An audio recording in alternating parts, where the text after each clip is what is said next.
Et salut à tous, j'espère que vous allez bien. J'ai l'immense plaisir de vous retrouver pour la chaîne JC Neobank, banque en ligne. Aujourd'hui, on se retrouve pour une toute nouvelle vidéo. Mais avant de commencer, je tiens à vous demander de contribuer pour la chaîne.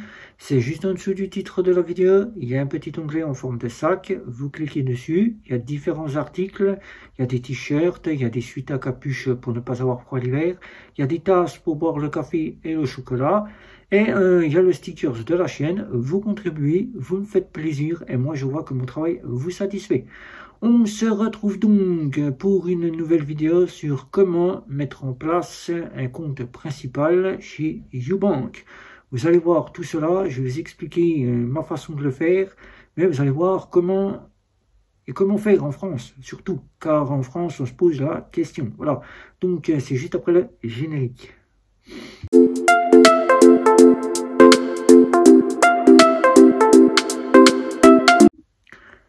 Ubank est un compte de paiement. Ubank n'est pas une banque. Je tiens à le préciser avant que ça vous pose encore des questions. Ubank n'est pas une banque, mais une fintech, un compte de paiement. Compte de paiement, on en retrouve en France sous le côté compte nickel ou encore d'autres fintechs qui ont le statut de compte de monnaie électronique. Le compte nickel, un compte pour être payé et payé. Ubank, c'est un compte aussi pour payer et être payé. C'est un compte qui nous vient de Suisse, qui a été porté en France pour vous faire bénéficier de cette carte bancaire Mastercard qui a été créée par deux structures bancaires en Suisse, la Swissquote Bank et en partenariat avec la Poste Finance. La Poste Finance, c'est une équivalence en France à notre banque postale. Donc vous avez deux structures bancaires derrière. Tout est géré par la Swissquote Bank, qui est une institution d'investissement pour investir dans la crypto-monnaie, le trading et dans l'argent multidevise que vous souhaitez investir. Alors, avec Ubank, vous avez donc des comptes multidevises, que ce soit européens ou divers comptes multidevises, dont 13 multidevises. Vous en avez que très peu, mais 13 multidevises, c'est déjà pas mal. À l'ouverture de votre compte, vous devez justifier de votre carte d'identité, d'un justificatif de domicile et de votre selfie, d'attendre l'ouverture de votre compte qui se fait très vite. Et ensuite, suivant le lieu où vous vous situez, vous avez une multidevise qui vous est appropriée, c'est-à-dire l'euro, le franc suisse et le dollar américain USD. Vous pouvez donc utiliser votre compte, mais il faut savoir que c'est un IBAN suisse, que vous ayez un compte suisse ou que vous ayez un compte euro. C'est un IBAN suisse, et cet IBAN suisse, c'est là que nous allons tout voir comment faire, puisque certains sollicitent absolument mettre en place le compte Ubank en compte principal. Il faut savoir que Ubank, c'est une fintech, un compte de paiement qui est basé sur de l'investissement. Ce n'est pas un compte bancaire proprement dit, ce n'est pas une banque qui, derrière la Swissquote Bank, gère votre compte. Ce n'est pas Ubank qui est en gérance, c'est la Swissquote Bank. Donc, pour en faire un compte principal, comme vous avez un IBAN suisse, ça peut vous causer des soucis. Et ça va causer des soucis. Je tiens à vous le dire tout de suite, car pour en faire un compte principal, car souvent on entend parler sur Internet, tout un tas de personnes, traders, crypto-monnaie, ceux qui font de la crypto-monnaie, ceux qui sont là pour vous parler d'ouvrir un compte en cas de faillite de l'euro, d'y placer son argent dans un compte suisse. Et la première des solutions qu'il vous impose, c'est, après avoir découvert Ubank, c'est Ubank. Mais il faut savoir que Ubank, c'est comme pour toutes les fintech comptes de paiement, ils ont une juridiction. On ne peut pas déposer des fonds constants. Car, comme toute juridiction, même si on peut en déposer des fonds, il faut justifier. C'est là que ça peut poser problème. En faire un compte principal, il faut savoir qu'en Suisse, plus de 50% des Suisses qui partent de leur compte en banque, car les frais sont aussi chers en Suisse, se retournent vers des solutions de banque en ligne ou des solutions de type banque, fintech ou néobanque. En Suisse, nous avons nos fameuses néobanques, Revolut et N26, qui sont aussi convoitées pour pouvoir y faire revenir les revenus. Mais il y a plus souvent en Suisse Ubank, qui est la banque principale des Suisses. Ubank étant la banque principale des Suisses, ils peuvent donc y déposer leur salaire suisse et ils peuvent aussi payer leurs factures. Et c'est là que chez nous ne pouvons que de recevoir de l'argent. C'est là que ça va être très difficile pour y mettre son revenu. Même si certains me posent déjà d'ordre des questions, peut-on faire un compte principal, et que derrière, plusieurs personnes me retrouvent et me disent « Arrête, on peut en faire un compte principal », je dirais que c'est très difficile d'en faire un compte principal en France. Même si vous êtes prestataire social, que vous êtes interdit bancaire ou que vous êtes une personne qui souhaite absolument ouvrir un compte chez Ubank pour y domicilier ses revenus, c'est très difficile de pouvoir constituer Ubank comme sa banque principale.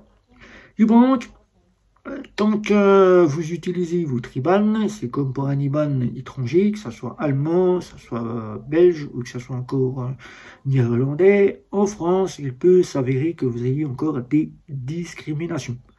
Alors là, il faut faire jouer la DGCCRF qui peut venir sur le plat pour faire essayer d'accepter l'IBAN de chez Ubank, mais là, il faudra savoir que ce sera qu'au niveau de vos revenus, ça ne sera pas au niveau de vos créanciers, car les créanciers ne pourront pas accepter votre IBAN suisse. Il faut savoir qu'en France, aucun IBAN suisse ne peut être accepté, car on ne peut pas faire prélever ses factures. Là, les banques suisses doivent se mettre en conformité, devraient devoir se mettre en conformité, et pouvoir nous, en tant que frontaliers ou personnes travaillant en Suisse, pouvoir avoir uniquement un compte en Suisse. Ça, ce n'est pas possible pour la plus grande part, où il faut rentrer dans des banques suisses pour être avec tout le domaine des banques. Alors, ces domaines des banques, quand on souhaite ouvrir un compte en banque en Suisse, il est très difficile d'y ouvrir un compte en banque en Suisse, car il faut soit être frontalier, je suis frontalier, il faut soit résider en Suisse, soit il faut travailler en Suisse et fournir un permis de travail. Là, si vous respectez ces conditions-là, vous pouvez ouvrir un compte en Suisse. Mais il est très difficile pour un Français qui n'habite pas près de la Suisse de pouvoir acquérir ses comptes en banque. Alors, il existe Ubank, il en existe d'autres, je ne les connais pas toutes, mais c'est Ubank qui nous intéresse. Comment faire pour mettre en place ce fameux compte principal? Eh bien qu'en France, on a besoin d'avoir un compte où on peut tout gérer directement sur ce compte, sans avoir besoin de se dire j'ai besoin d'un compte exprès pour mes factures et un compte exprès pour mon compte en banque. Non, là, on met tout sur ce compte en banque, on a un IBAN français, et avec cet IBAN français, nous ne sommes pas discriminés. Mais quand je vois beaucoup de personnes, surtout prestataires sociaux, qui me disent « Je ne veux plus d'un compte France, je suis chez Ubank, et moi, je me fiche complètement de mes prélèvements. C'est pas mes factures, je ne les paye pas. » C'est ce que je pense directement. Est-ce que ces personnes-là savent très bien qu'il faut payer leurs factures? Je pense que oui, mais quand ils me disent « Moi, je paye mes factures quasiment sur un compte, et je garde Ubank en compte principal », je dirais « Pourquoi Ubank alors que tu as un compte où tu peux prélever tes factures et que tu peux tout faire avec ce compte ?» Eh bien, ces personnes-là me disent « Je ne veux plus de banque française alors qu'ils ont une banque secondaire pour leurs factures qui a un IBAN français. » Alors, moi je dirais à ces personnes-là, vous n'avez rien compris, donc c'est pas la peine de venir regarder cette vidéo, vous ne comprendrez jamais rien. Ubank n'est pas une banque proprement dit et n'est pas faite en France pour en faire un compte principal. Je ne dis pas que c'est pas possible, je dis qu'elle n'est pas faite pour en faire son principal entier. Voilà, il faut être résident suisse, et là, quand on est résident suisse, qu'on habite en Suisse, on peut utiliser totalement et pleinement Ubank comme compte principal. On n'aura pas ce souci de savoir si on peut prélever ses factures ou pas, car la moitié des Suisses qui ont Ubank en compte principal ont maintenant la possibilité de payer leurs factures via un QR code. toutes les factures que reçoivent les Suisses, ils ont un QR code affiché sur leur facture. Ils scannent leur QR code et ils payent leur facture. C'est une chose que nous n'avons pas en France, qui j'espère que la France devra se réveiller pour le faire, ou elle devra se réveiller pour faire en sorte que tous les IBAN soient pris en charge.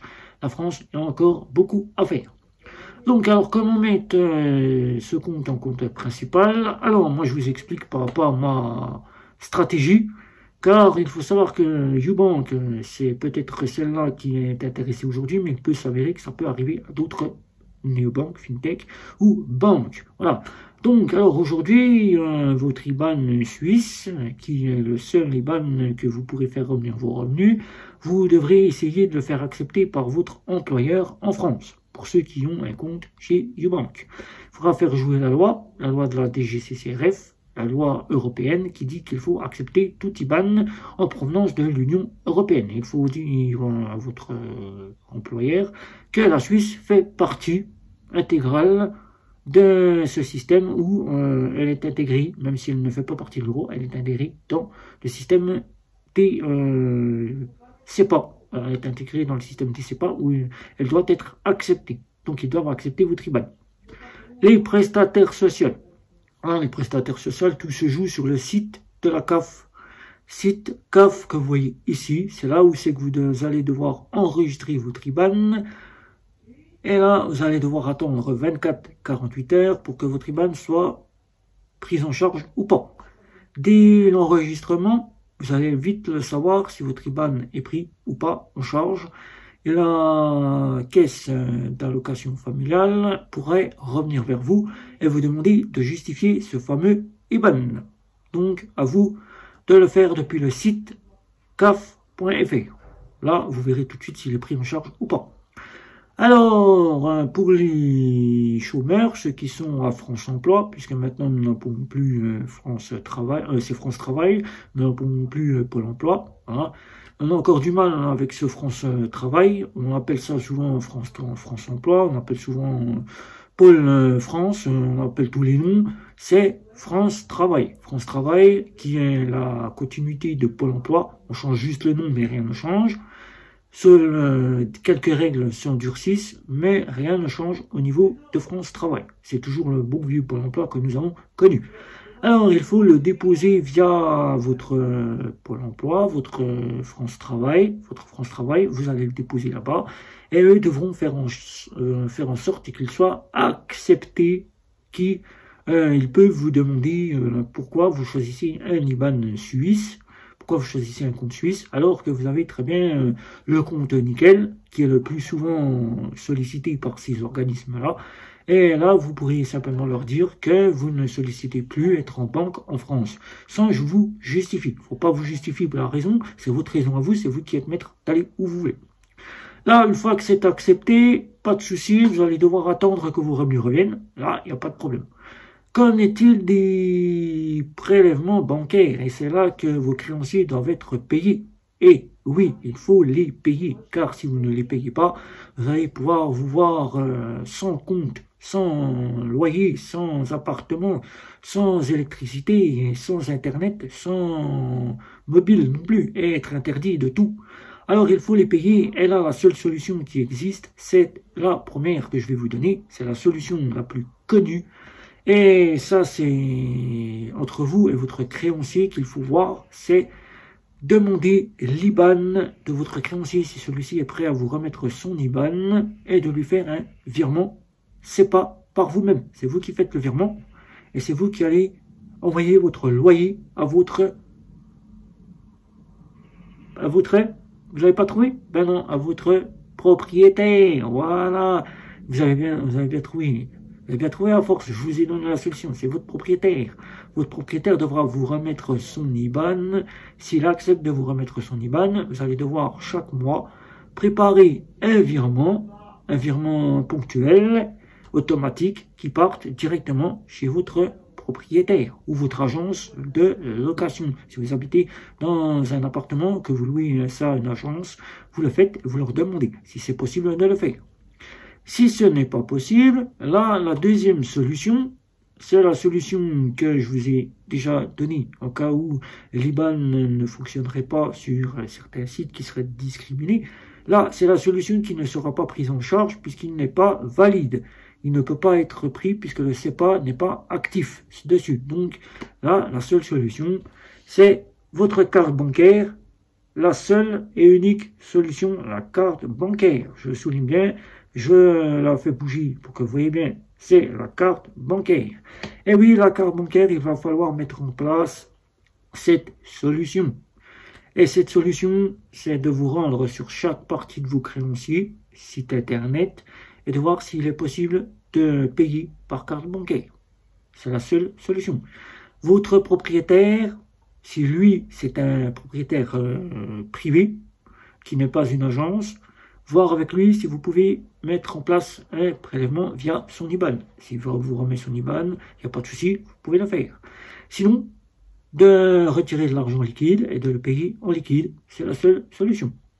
Si c'est une agence, l'agence doit obligatoirement vous faire voir s'il est possible de mettre en place le paiement par carte bancaire. Si c'est possible, vous faites le paiement via le site internet de votre propriétaire en agence privée, en agence HLM, ainsi de suite, qui pourra être payé par carte bancaire. Pour vos internets, votre électricité ou bien votre smartphone, eux, ils ont des abonnements qu'il faut payer aussi. Et c'est là que nous en venons ici. Et là, moi, j'ai fait le test avec Free que je ne vais pas vous montrer puisqu'il y a des informations personnelles. Il suffit de vous rendre sur le site internet, muni de votre carte bancaire, de voir s'il est possible de payer par carte bancaire votre électricité. Toute partie électricité doit être munie du système paiement par carte bancaire. Vous payez votre facture d'électricité par carte bancaire. La deuxième partie des internets et des smartphones, des abonnements mobiles et d'internet. Vous allez directement vous rendre sur votre fournisseur d'accès mobile et internet. Celui-ci, que ce soit Orange ou SFR, dispose du paiement par carte bancaire. Donc chez Orange, il suffit de vous munir chaque mois sur le site, payer comme si vous achetiez un achat chez Amazon, vous payez votre abonnement par carte bancaire. Chez SFR, Bouygues Télécom et Free, vous pouvez mettre en place le paiement automatique par carte bancaire. Il suffit de vous rendre sur le site de votre créancier SFR et Bouygues Télécom ainsi que Free. Chez SFR et Free, vous allez pouvoir activer l'automatique de votre carte bancaire, qui chaque mois, votre paiement sera débité sur votre carte bancaire. Ça ne sera pas sur un prélèvement SEPA, mais ça sera sur votre carte bancaire. Pour Bouygues Télécom, vous allez payer vos premières factures par carte bancaire. Une fois que vous avez payé vos premières factures par carte bancaire, Bouygues Télécom vous demandera de les enregistrer, d'enregistrer vos cartes bancaires, celles que vous utilisez pour payer votre facture.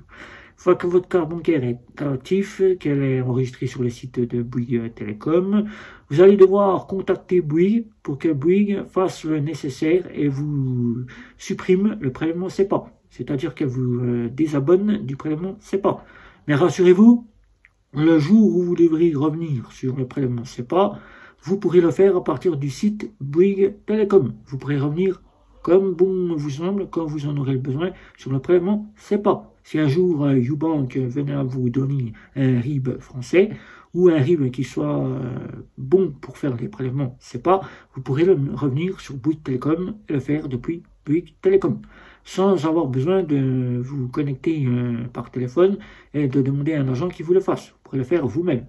Alors pendant cela, vous demandez simplement à ce Bouygues Télécom qu'il fasse en sorte que le prélèvement ne soit plus pris en charge. Il va vous mettre en place le paiement par carte bancaire.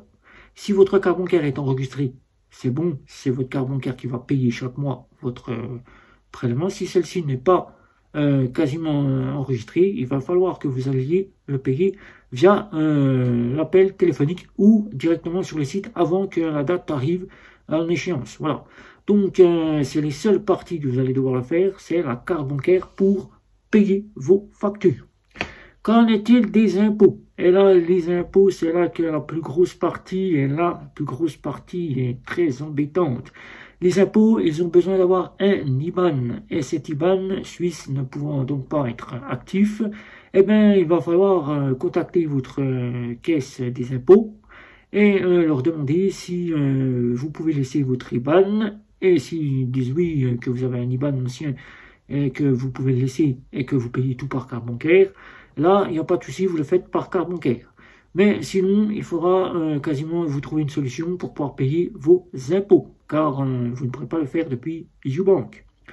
La caisse d'assurance maladie, là, il n'y a pas de souci, vous faites le nécessaire, vous allez vous rendre en caisse d'assurance maladie avec votre carte d'identité, votre ancien RIB, votre nouveau RIB, vous mettez tout ça dans une enveloppe, vous mettez votre numéro de sécurité sociale, vous mettez ça dans vos enveloppes et vous mettez ça dans la boîte aux lettres et eux se chargeront de prendre en charge votre RIB YouBank.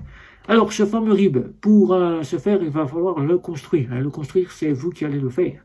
Si vous êtes connaisseur en Internet, vous allez devoir construire votre RIB à partir de modèles qui existent sur Internet. Je ne veux pas vous en montrer, je vous ai déjà fait une petite vidéo sur ce sujet-là. Donc à vous de créer votre propre RIB, comme bon vous semble, et ensuite de l'imprimer et de l'emmener chez votre créancier. Voilà. Si vous avez des abonnements tels que le bus, ou bien des abonnements tels que Vélib, ou bien des abonnements autres qu'il faut que vous payiez par prélèvement, souvent vous pouvez voir avec eux, il y a des possibilités de payer par carte bancaire. Donc mettez en place votre carte bancaire et vous pourrez le faire. Alors, c'est ça que je vous ai dit. Il est très difficile de pouvoir payer avec YouBank vos créances. Donc, c'est la seule solution, très difficile. Alors, choisissez soit une banque néobancaire avec les prélèvements SEPA, soit allez chez YouBank, mais payez tout par carte bancaire. C'est la seule solution. Des questions? Un petit like, un petit abonnement. Les réseaux sociaux, c'était Guillaume. Ciao, ciao, ciao.